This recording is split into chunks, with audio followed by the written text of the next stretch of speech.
Fams, berbicara tentang kuliner Indonesia nggak jauh-jauh dari penggunaan santan sebagai bahan baku utamanya. Salah satunya kuliner belut asam pedas yang ada di Kabupaten Banyuwangi, Fams. Nggak cuma nikmat, ternyata belut mengandung protein yang tinggi loh. Selain itu, banyak kandungan mineral yang baik untuk kesehatan jantung, otak, dan sistem kekebalan tubuh. Belut lebih baik dimatangkan dengan cara dibakar, Fams. Cara ini dinilai lebih rendah lemak dan kalori dibandingkan dengan cara memasak yang lain. Ketika belut dimasak pada suhu tinggi, lemak di dalamnya akan terlepas, Fams. Lemak-lemak ini menetes melalui alat pembakaran dan tidak tercampur dengan bumbu masakannya deh. Oh iya, saat warnanya berubah sedikit menggelap, belut bisa diangkat deh. Jadi nggak perlu ditunggu sampai teksturnya kering ya. Selain santan, bumbu yang digunakan untuk sajian satu ini cukup sederhana, Fams. Selain bawang-bawangan dan cabai, ada juga serutan laos dan jinten, Fams. Semua bumbu-bumbu tadi bisa dihaluskan dengan cara diulek, Fams. Meskipun menggunakan banyak tenaga, katanya bumbu yang diulek terasa lebih nikmat daripada dihaluskan menggunakan blender loh. Eits, jangan lupa santannya ya, Fams. Nggak hanya ada di Banyuwangi saja loh, ternyata kenikmatan kuliner satu ini juga bisa ditemukan hingga ke Blitar. Bahkan dipercaya bisa merambah ke berbagai daerah di Jawa Timur. Nggak perlu khawatir aroma amis dari belut, Fams. Selain belutnya sudah dimatangkan dengan cara dibakar, ada penggunaan jintan dan laos kok. Kedua bumbu dapur ini dipercaya bisa mengurangi bau yang tidak diinginkan. Kalau sudah mendidih, belut asam manis bisa langsung disajikan.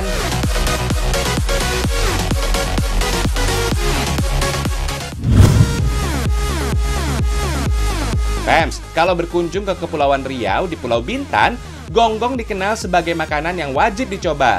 Gonggong dikenal sebagai ikon kota gurindam ini. Eits, tetap harus dibatasi saat dikonsumsi ya. Soalnya meskipun memiliki omega 3 dan proteinnya yang tinggi, kolesterol pada gonggong cukup tinggi loh. Pengendapan kolesterol berlebih dalam pembuluh darah bisa menyebabkan timbulnya stroke dan serangan jantung.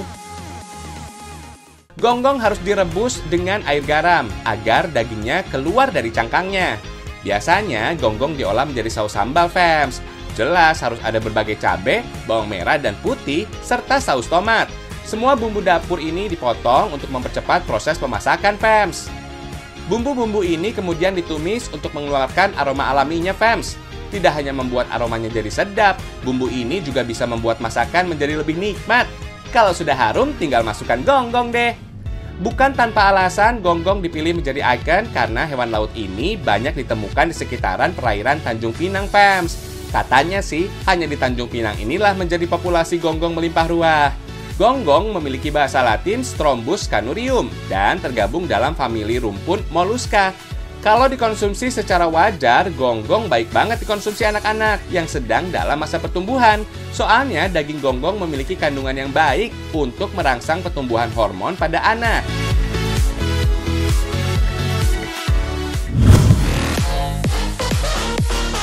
Tanjung Pinang juga memiliki kuliner khas bernama roti jala kuah kari, Fams. Selain sebagai makanan sehari-hari, kuah kari yang ada di Tanjung Pinang ini kerap dijadikan hidangan dalam setiap acara pesta perkawinan.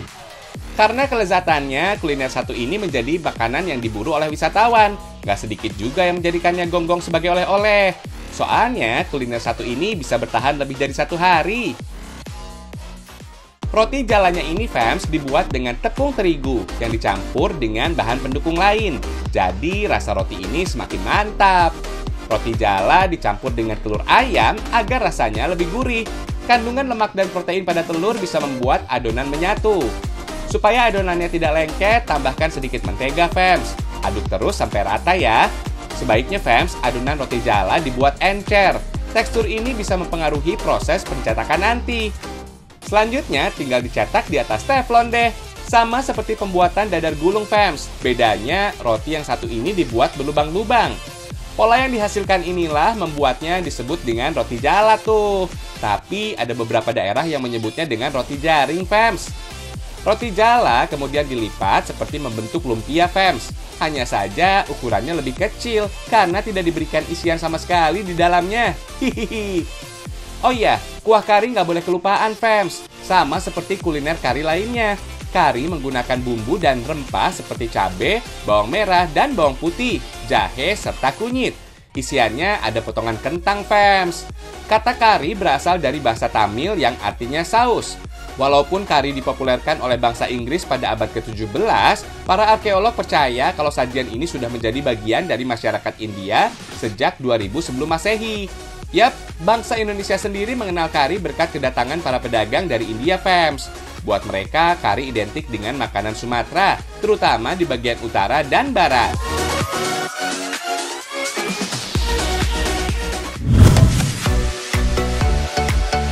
Fans, udah biasa kalau klepon dimakan langsung kan?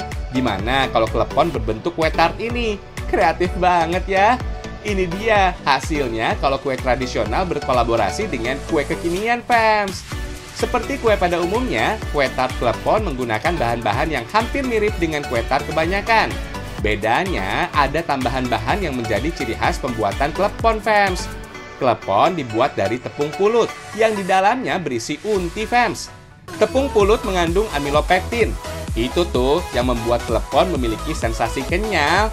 Berbeda dengan masyarakat Minang, mereka menyebut klepon dengan istilah onde-onde. Tapi hanya berbeda penyebutannya aja kok. Bentuk dan rasanya sama persis. Hihihi. Jangan lupa bikin kuenya ya, fans. Telur, gula, dan SP atau pengembang dicampur menjadi satu. Selain mengandalkan telur sebagai pelembut, SP bekerja untuk menangkap udara sebanyak mungkin. Itu tuh yang bikin kue jadi mengembang, lembut, dan pori-porinya halus, fams. Oh iya, ada juga tambahan esens pandan, fams. Selain memberikan rasa, esens ini bisa memberikan aroma pada kue tart. Nggak pakai lama, langsung kukus sekitar 15 menit aja, fams. Nggak perlu pakai api besar ya, suhu yang terlalu panas bisa membuat kuenya pecah. Tinggal gabung keduanya deh. Nggak cuma memanjakan lidah loh, parutan kelapa yang kaya serat ini bisa menyerap kolesterol jahat yang ada di dalam darah. Jelas, jantung bisa lebih sehat tuh. Selain itu, parutan kelapa juga bisa meningkatkan fungsi otak loh. Kelapa juga bisa mencegah anemia karena zat besi yang tinggi.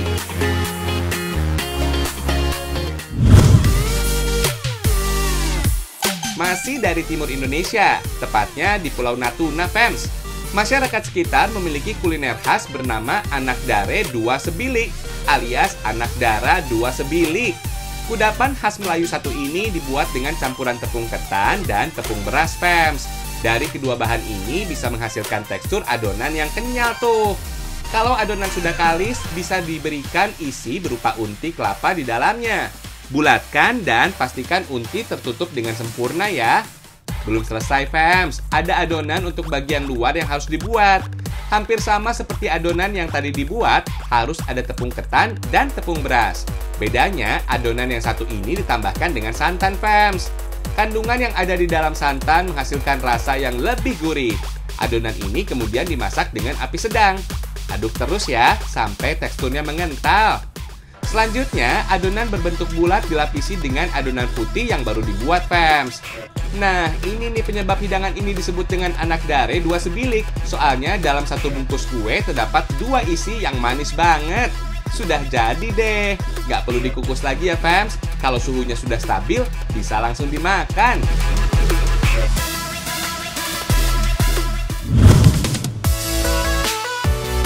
Oh iya, fams, Pulau Natuna juga memiliki kue bingke sebagai salah satu jajanan tradisionalnya.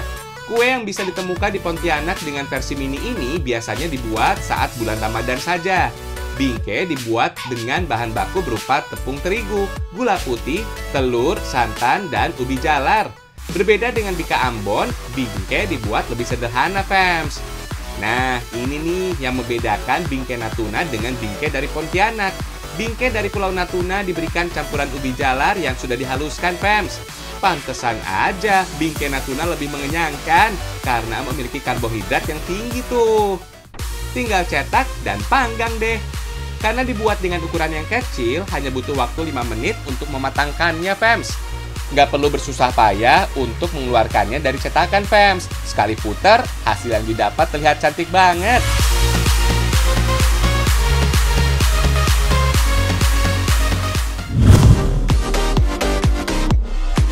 Siapa sih yang nggak tahu bika Ambon? Itu loh, sejenis kudapan atau kue basah yang terbuat dari campuran tepung, telur, gula, dan santan. Fams, bukan cuma rainbow cake aja yang berpelangi. Bika yang jadi kebanggaan masyarakat Kota Medan, Sumatera Utara juga bisa diolah seperti pelangi. Kue yang terkenal dengan rongga-rongga di bagian dalamnya ini ternyata masih kerabat dekat dengan kue khas Melayu yang bernama bingka, Fams. Padahal keduanya berbeda tuh. Bika Ambon menggunakan santan untuk membuat rasanya yang gurih. Ada juga tambahan daun pandan dan daun jeruk, Fams. Jadi aroma Bika Ambon menggoda selera banget deh. Oh iya, api yang digunakan untuk memasak santan nggak boleh terlalu besar, agar santan yang dihasilkan tidak pecah. Aduk terus. Selanjutnya, santan yang masih ngebul ditambahkan gula pasir untuk pemanisnya. Untuk menurunkan suhunya, santan yang sudah tercampur didiamkan dalam loyang dengan permukaan yang luas, Fams. Untuk mempercepat prosesnya, bisa pakai kipas angin gini ya. Hehehe. Oh iya, Fams, Bika Ambon dikenal sebagai jenis kue basah yang memiliki tekstur kenyal. Selain telur, Bika Ambon harus menggunakan tepung kanji. Soalnya patinya lebih tinggi daripada jenis tepung lain. Nah, ini nih yang membedakan Bika Ambon dengan bingka. Ada tambahan sejenis nira atau tuak enau, Fams. Bahan inilah yang membuat bingka memiliki rongga di dalamnya. Adonan ini harus didiamkan kurang lebih 6 jam, Fams. Proses ini dilakukan agar proses fermentasi berjalan dengan sempurna. Adonannya sudah mau jadi nih, tapi harus disaring dulu ya. Untuk memisahkan adonan bika dengan daun pandan dan daun jeruk yang dimasak tadi. Meskipun judulnya Bika Ambon, kue yang satu ini berasal dari Medan, Fams. Disebut dengan Bika Ambon karena si kenyal ini pertama kali diperkenalkan oleh masyarakat Tionghoa yang tinggal di Jalan Ambon, Kota Medan. Fams, proses pemanggangan menjadi faktor yang penting untuk menghasilkan rongga pada bika. Makanya alat panggangnya juga khusus dibuat untuk memanggang bika saja. Tuh lihat, permukaannya dibuat berlubang yang memungkinkan uap air hasil pemanggangan bisa keluar. Dengan api sedang, tunggu sekitar 30 menit aja deh. Kalau sudah matang, belum bisa langsung dimakan ya. Tunggu sampai suhunya stabil, Fams. Hihihi, nggak mau kan kalau sampai lidahnya ikutan kebakar? Hihihi. Fams, ada juga varian baru berupa bika ubi loh. Banyak yang percaya kalau bika yang satu ini bisa bikin kenyang. Gimana enggak? Singkong yang digunakan sebagai bahan utamanya mengandung karbohidrat yang tinggi tuh. Bisa jadi pengganti nasi deh. Oh iya, proses pembuatan bika yang satu ini tergolong lebih sederhana, Fams. Soalnya bika ubi tidak memerlukan fermentasi, Fams. Makanya hasil yang didapat tidak memiliki rongga, seperti ciri yang ada pada bika Ambon lain.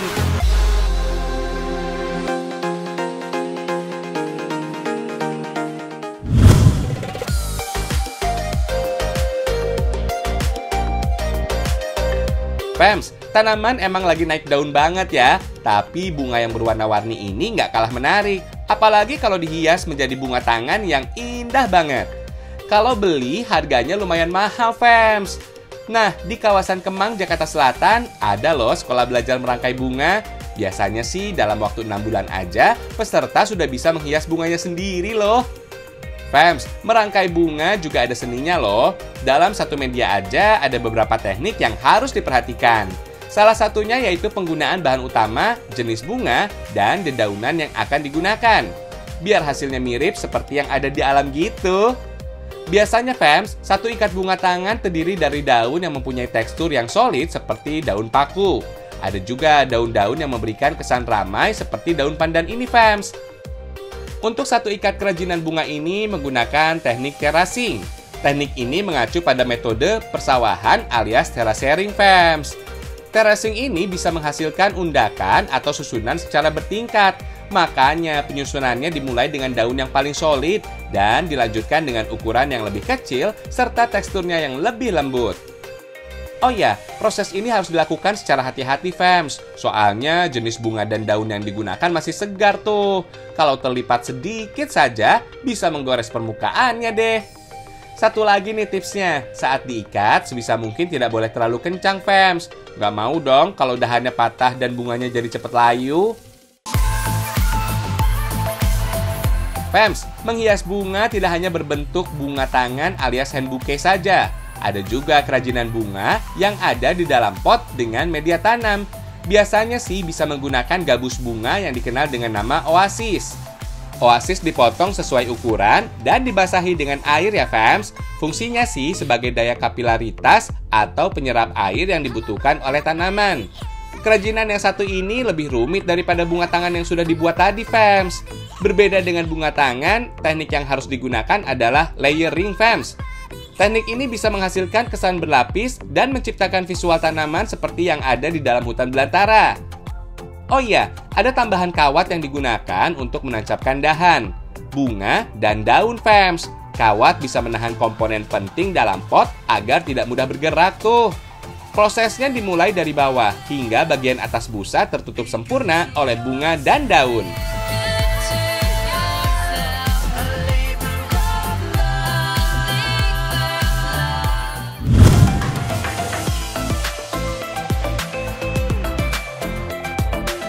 Fams, kalau biasanya snorkeling bisa bertemu dengan hewan yang lucu-lucu, berbeda dengan snorkeling yang ada di Banyuwangi ini.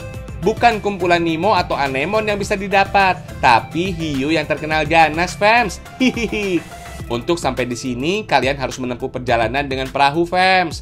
Nah, keramba yang terletak di tengah laut itu tuh tujuan kita. Wisata yang terkenal dengan sebutan Bangsering Underwater ini memiliki keramba di mana tempat hiu itu berada, Fams. Lokasinya tepat berada di samping rumah apung Pantai Bangsering. Di keramba inilah pengunjung bisa berkenalan dengan hiu sirip hitam, Fams. Totalnya sih ada sekitar 6 hiu. Jangan khawatir dan takut, Fams. Hiu di sini sudah jinak dan gak menggigit kok. Paling enggak dicolek dikit sebagai tanda perkenalan deh. Hahaha. Hiu-hiu yang ada di sini rutin diberikan makan setiap hari kok. Jadi jelas banget kalau kalian bukan tipe mereka. Hihihi. Awalnya hiu-hiu ini tersangkut di jaring nelayan saat mereka mencari ikan, Fams. Nah, mereka mengalami luka karena terkena jaring. Untuk menyelamatkannya, pengelola Bangsering Underwater memelihara sementara di keramba. Jadi, kawasan ini seperti klinik gitu deh. Mereka dirawat dan diberi obat sampai hiunya benar-benar pulih.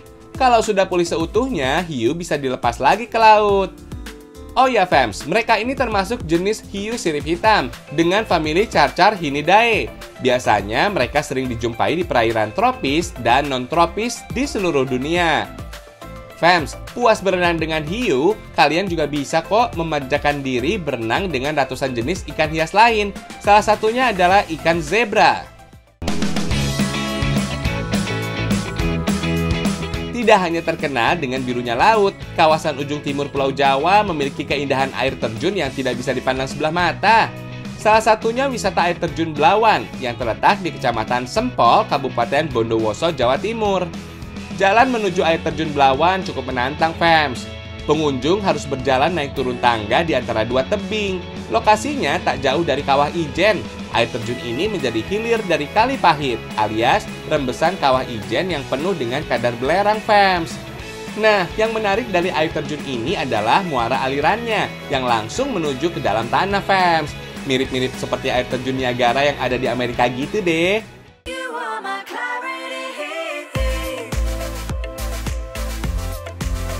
Di sini terdapat air terjun kembar yang harus dikunjungi. Air terjun yang terletak di Dusun Kampung Anyar, Desa Taman Suruh, Kecamatan Gelagah, Kabupaten Banyuwangi ini bisa ditempuh sekitar 15 menit aja dari pusat kota Banyuwangi. Sesuai namanya, terdapat beberapa air terjun yang bisa dilihat, Fams.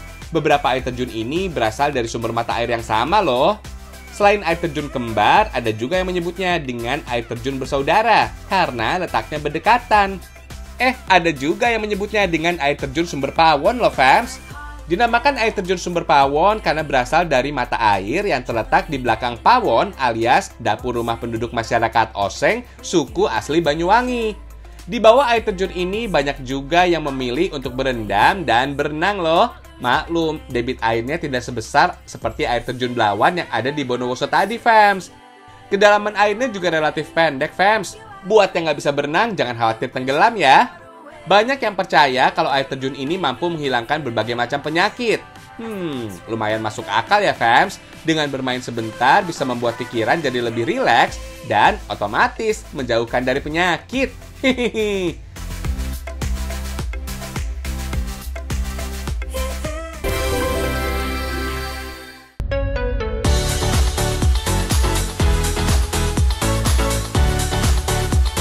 Ayo fans, kita sama-sama berusaha biar pandemi ini cepat selesai. Caranya tetap pakai masker, cuci tangan, dan jaga jarak untuk memutus penyebarannya. Ragam Indonesia, satu Indonesianya, berjuta kekayaannya. Sampai jumpa fans!